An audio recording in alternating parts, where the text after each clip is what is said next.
Hello दोस्तों। आज हम हमारा राजस्थान कक्षा 6 भाग 1 का अध्याय नंबर 7 शुरू करने जा रहे हैं। इससे पहले हमने 6 अध्याय कंप्लीट कर लिए हैं, जिसकी प्ले लिस्ट का लिंक आपको डिस्क्रिप्शन में मिल जाएगा। पाठ नंबर 7 का नाम है जल संसाधन एवं संरक्षण। तो शुरू करते हैं इसे। जल की उपलब्धता के कारण ही पृथ्वी पर जीवन संभव है। जल का उपयोग पेयजल, दैनिक घरेलू कार्य, सिंचाई व उद्योग आदि कार्यों में किया जाता है। जल के समस्त स्रोत जल संसाधन कहलाते हैं। राजस्थान के मुख्य जल स्रोतों में झीलें, नदियाँ और उन पर बने बांध व नहरें, तालाब, कुएं एवं नलकूप आदि हैं। आइए हम इस अध्याय में राजस्थान के जल संसाधन एवं अपवाह तंत्र का विस्तार से अध्ययन करते हैं। अपवाह तंत्र धरातलीय बनावट और भूगर्भित संरचना के आधार पर किसी नदी तथा उसकी सहायक नदियों द्वारा निर्मित जल प्रवाह की विशेष व्यवस्था को अपवाह तंत्र या प्रवाह प्रणाली कहते हैं। दो अपवाह क्षेत्रों के मध्य की उच्च भूमि जो वर्षा जल को विभिन्न दिशाओं में विभक्त कर प्रवाहित करती है, उसे जल विभाजक रेखा कहते हैं। जैसे राजस्थान में है अरावली पर्वत माला। ऐसी छोटी नदियाँ जो आगे चलकर किसी बड़ी नदी में मिल जाती है, उन्हें दोस्तों सहायक नदियाँ कहा जाता है। राजस्थान का अपवाह तंत्र। दोस्तों, राजस्थान के अपवाह तंत्र को 3 भागों में बांटा गया है। पहला है बंगाल की खाड़ी का अपवाह तंत्र, दूसरा अरब सागर का अपवाह तंत्र और तीसरा आंतरिक अपवाह तंत्र। हम इन तीनों के बारे में अध्ययन करेंगे। पहले देखते हैं बंगाल की खाड़ी का अपवाह तंत्र। अरावली पर्वत से पूर्वी भाग में बहने वाली बनास, काली सिंध, पार्वती आदि नदियाँ चंबल में प्रवाहित होकर यमुना नदी में मिल जाती है तथा यमुना नदी गंगा नदी में मिल जाती है एवं अंत में गंगा नदी जो है यह अपना जल बंगाल की खाड़ी में मिला देती है। अतः इन नदियों को बंगाल की खाड़ी का अपवाह तंत्र कहते हैं। दूसरा अपवाह तंत्र है अरब सागर का अपवाह तंत्र। अरावली पर्वत से पश्चिम भाग में बहकर अपना जल अरब सागर में ले जाने वाली माही नदी, लूनी, साबरमती, पश्चिम बनास और इसकी सहायक नदियों को अरब सागर का अपवाह तंत्र कहते हैं। तीसरा अपवाह तंत्र है आंतरिक अपवाह तंत्र। ऐसी नदियाँ जो किसी समुद्र तक ना पहुँचकर स्थल भाग में ही विलुप्त हो जाए या किसी झील में मिल जाए, उसे आंतरिक या भूमिगत अपवाह तंत्र वाली नदी कहते हैं। राजस्थान में बहने वाली घग्गर नदी, बाणगंगा, कांतली नदी, साबी नदी, रूपारेल नदी, मेंढा नदी आदि नदियाँ जो है ये आंतरिक अपवाह तंत्र की उदाहरण है। आगे देखते हैं राजस्थान की प्रमुख नदियों को। दोस्तों, राजस्थान की प्रमुख नदियों में आती है नंबर 1 पर चंबल। इस नदी का उद्गम स्थल जो है यह मध्य प्रदेश में विंध्याचल पर्वत है। ये राजस्थान की सबसे लंबी व एकमात्र वर्ष भर बहने वाली नदी है। राजस्थान में यह नदी चित्तौड़गढ़ जिले में भैंसरोडगढ़ से प्रवेश करके कोटा में, कोटा से बूंदी, सवाई माधोपुर, करौली एवं धौलपुर जिलों में बहने के बाद उत्तर प्रदेश में यमुना नदी में मिल जाती है। इसकी प्रमुख सहायक नदियां हैं बनास, बेड़च, कोठारी, काली सिंध और पार्वती नदियाँ चंबल की सहायक नदियाँ हैं।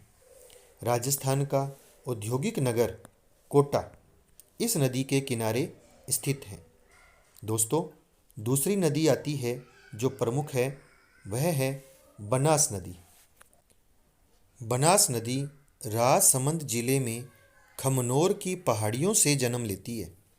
यह राजसमंद, चित्तौड़गढ़, भीलवाड़ा, टोंक जिलों में बहकर सवाई माधोपुर के अंदर रामेश्वर के निकट चंबल नदी के अंदर मिल जाती है। यह एक मौसमी नदी है और पूर्णतः राजस्थान में बहने वाली यह सबसे लंबी नदी है। इसकी लंबाई लगभग 480 किलोमीटर है।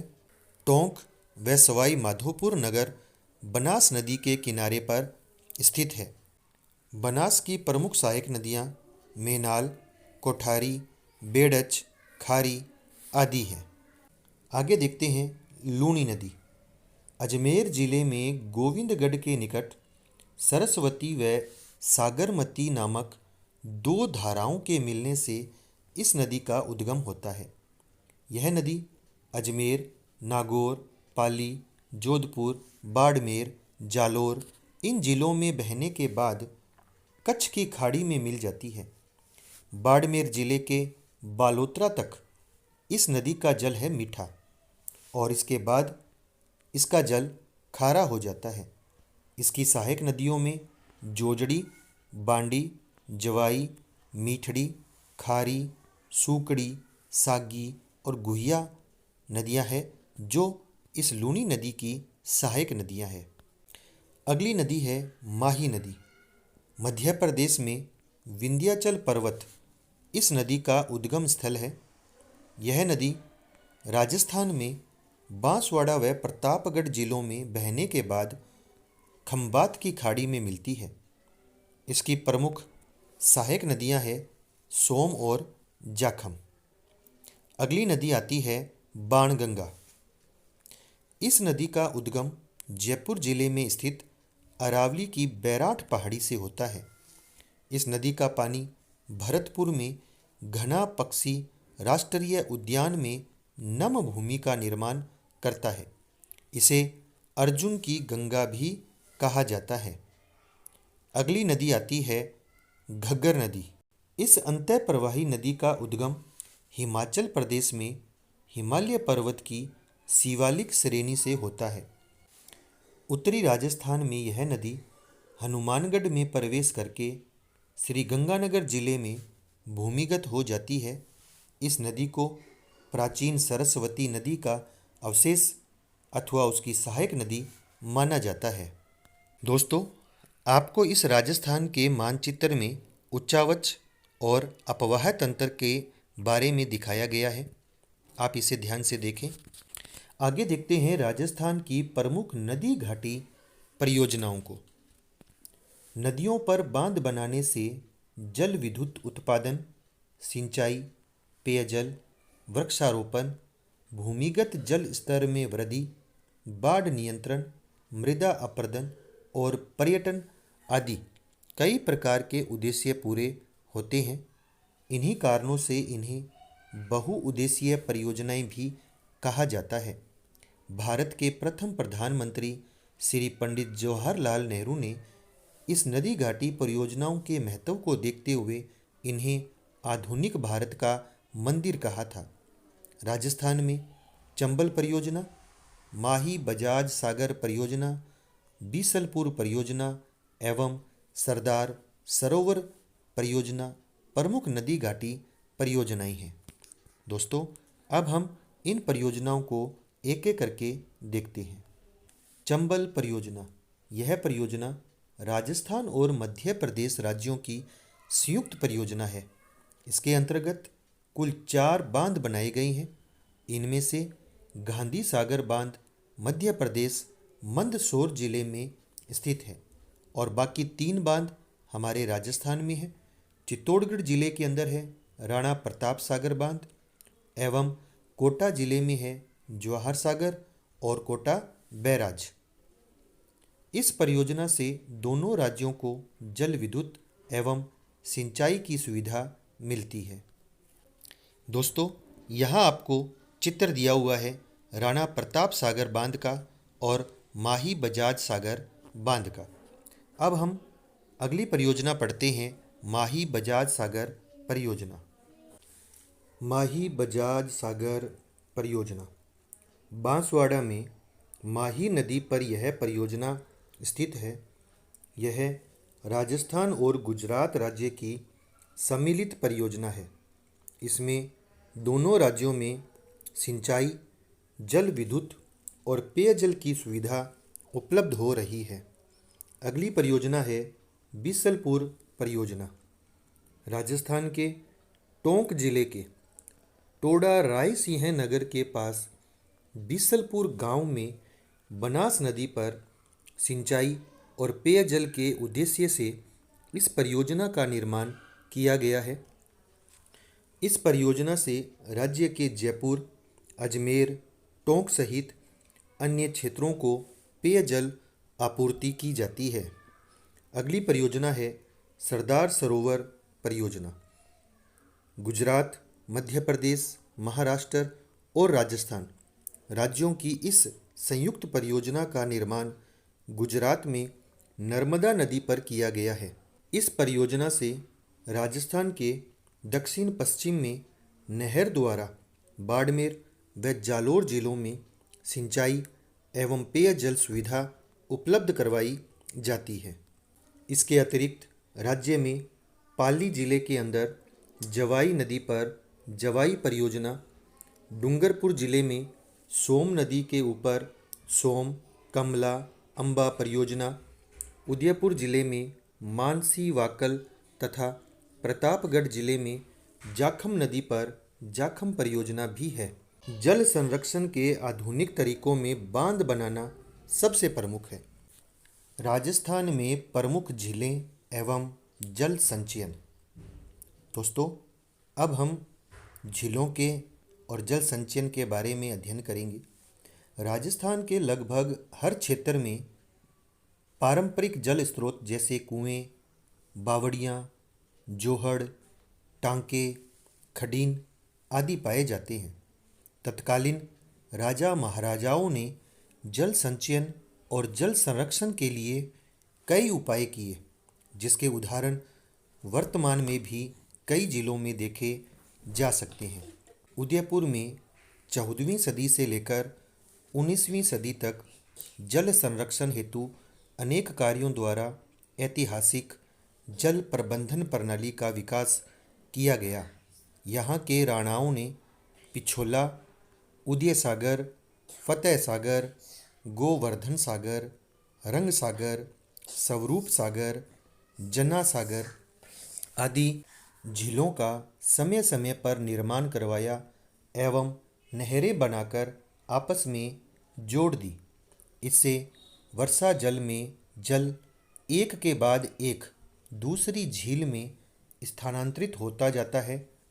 इन सभी झीलों के कारण ही उदयपुर को झीलों का नगर कहा जाता है। जयसमंद झील का निर्माण मेवाड़ के महाराणा जय सिंह ने सन 1687 से लेकर 1691 ईस्वी तक गोमती नदी पर करवाया था। यह विश्व की मीठे पानी की सबसे बड़ी मानव निर्मित झील मानी जाती है। अजमेर में स्थित पुष्कर एक धार्मिक महत्व की प्राकृतिक झील है। आना सागर भी अजमेर की एक प्रसिद्ध झील है। सिरोही के माउंट आबू में स्थित नक्की झील राज्य में सर्वाधिक ऊंचाई पर स्थित प्राकृतिक झील है। राजसमंद जिले में स्थित राजसमंद झील भी प्रसिद्ध है, जिसके उत्तरी भाग को नौ चौकी भी कहा जाता है।